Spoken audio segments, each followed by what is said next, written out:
Y'all ever get pissed off about something, where it's like, man, that ain't even happened yet, but just thinking about if it did happen is enough to ruin my day.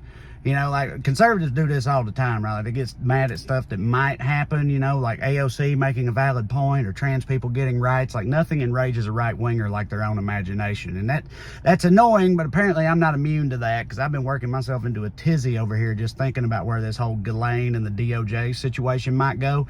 Because it's very easy to imagine it going in a direction that's both patently asinine and deeply upsetting, aka the order of the day in 2025.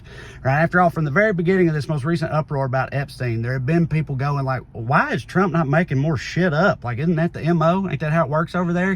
Something happens, MAGA no likey, make shit up. Now MAGA happy. It's a very simple process which they've employed time and again to tremendous effect.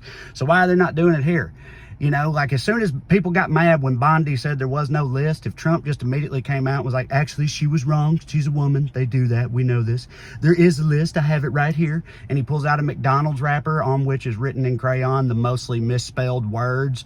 Bad guys Epstein. Clinton's, parentheses, all of them. Stupid, sexy Obama. Rosie O'Donnell, probably, and not Trump. And the base is just like, thank you for clearing this up, sir, and for everything that you do.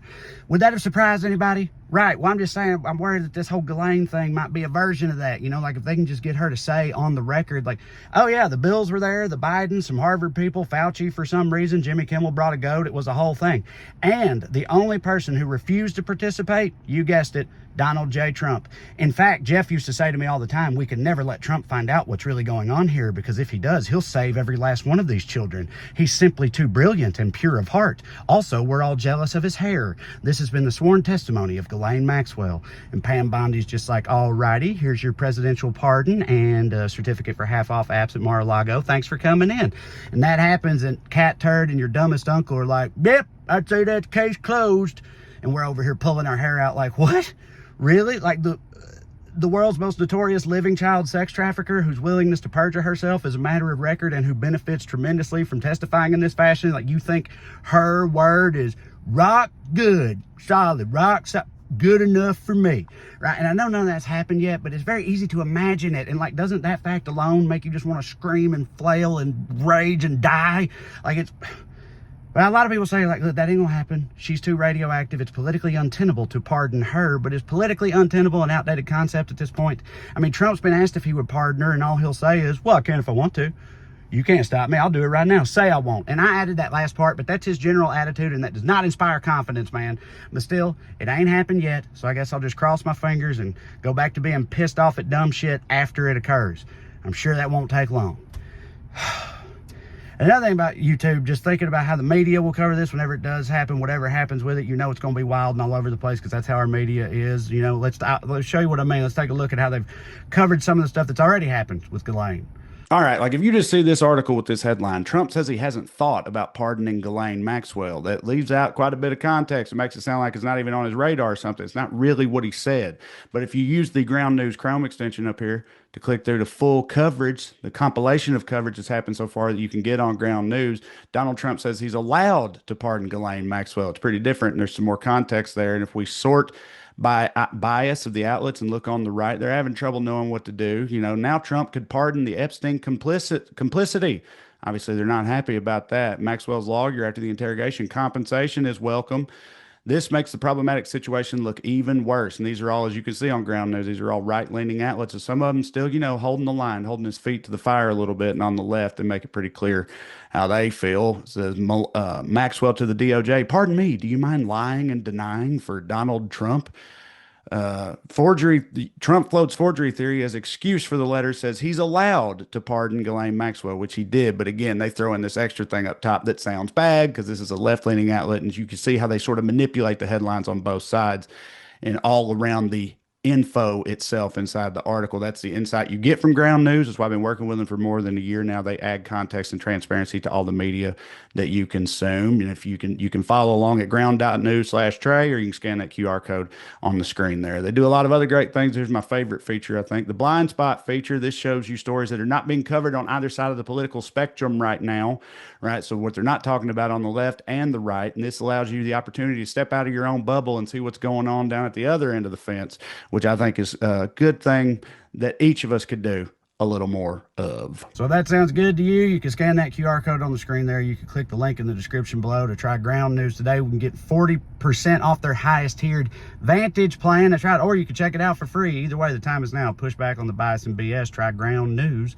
today. All right, YouTube. Yeah, I know. Like I said, you really should focus on things that have already happened. No reason to waste any of your precious anger and impotent rage on hypotheticals. You know, what are we? The other side? There's plenty to choose from in terms of stuff to be mad about. I know I mentioned this at the end of last week's video, but I just keep thinking about it. The fact that MAGA Mike Johnson just called off Congress, just sent everybody home instead of voting on whether or not to force the release of the Epstein files. Is he was like, oh yeah, well no, if we vote on it, we might say no, and that'll make people mad. So, I know, I got it. Let's just fuck all the way off and act like it's not happening. That's foolproof. Like, I just don't get it. It's like, bro, if a woman thinks that her husband is cheating on her and she asks to see his text messages and his response to that is, I'm going to Florida, like, pretty sure she's still gonna know he's a lying piece of shit. All right, but I'm not surprised that they did that. I mean, after all, as soon as an option presented itself, which combined their two favorite things in the world, being spineless and doing nothing, I mean, it was a done deal. And then when you add in the cherry on top of spitting in the faces of the people they were elected to represent, well, it was a true turd trifecta from the Congressional GOP. So, but there's some lighthearted news this week, although not in Trump world. Another big scandal for Trump, easily more upsetting to Trump, I think, than the charges of pedophilia. He was caught cheating at golf in Scotland. So that's fun. It is fun. It's fun to me that it even came up, because I thought that we just had known that for since ever. I mean, there literally was a whole ass book that came out 6 years ago just about how much he cheats at golf, right? But he was in Scotland, so maybe that's why maybe they didn't know all that yet. And they take golf very seriously in Scotland, so maybe they just found out about that part, and that's why it was news. They were over there, and he's just got he's at a par 3, he swings, makes contact, the ball just goes off screaming rightward and a hard slice to the right, but then down at the hole, some little dude in a red hat jumps out of a bush and runs onto the green and just drops the ball into the hole. And they're like, look at that, sir, another hole in one. That's the third one today. Great job. You're a real Kim Jong-un out here, right? And then the Scottish people, the Scottish caddies and people working at the golf course, they're like, what the fuck is going? Do you see that? He's got a wee fucking gremlin hiding in the bushes, fucking throwing his balls in the hole. You can't fucking stand for this type of shit, maybe that's what it was. I don't know, but either way, it is indicative. That's that's a fun little thing everybody can laugh about, but it is indicative of his larger character. It's he ain't even playing against nobody. He's just playing himself. He didn't even know anybody's watching him, right? It's just him in his head and his thoughts, and he still has to cheat to make himself better. And I think that's just an insight into the way that the entire internal mindscape of Donald Trump works. Always has worked and always will work. So, fuck that motherfucker. They said last week that Rupert Murdoch had a secret meeting with my old buddy J.D. Vance, and people are wondering if that's to, plot a little internal coup on the right-wing media side, and I'm not saying it is, but, you would think at some point they'll be over this guy's shit, although, I mean, it's not like JD's any better. Same boss shitty as the old boss, but new boss shitty as the old boss. But I don't know what's going to happen. None of us do, but I'm sure I'm ready to be pissed off about it. So I guess we'll find out together. Thanks for watching. I appreciate it. I'll put these things up here as the link to my special, Trash Daddy. Watch that, please, if you haven't already. It's fun. Subscribe to the channel. You get all these videos and stand-up videos and podcasts and cooking videos and shit. And the important one to me, TraeCrowder.com. The other link, that's the link to my website where I have tour dates listed, where I go and do stand-up comedy live in person. Check it out. If I'm coming near you, get a ticket, come see me. It's a good time. I think people who have gone would agree with that. Either way, if you keep watching these, I'll keep making them, and I love you like chicken. Hang in there, everybody. See you. Bye.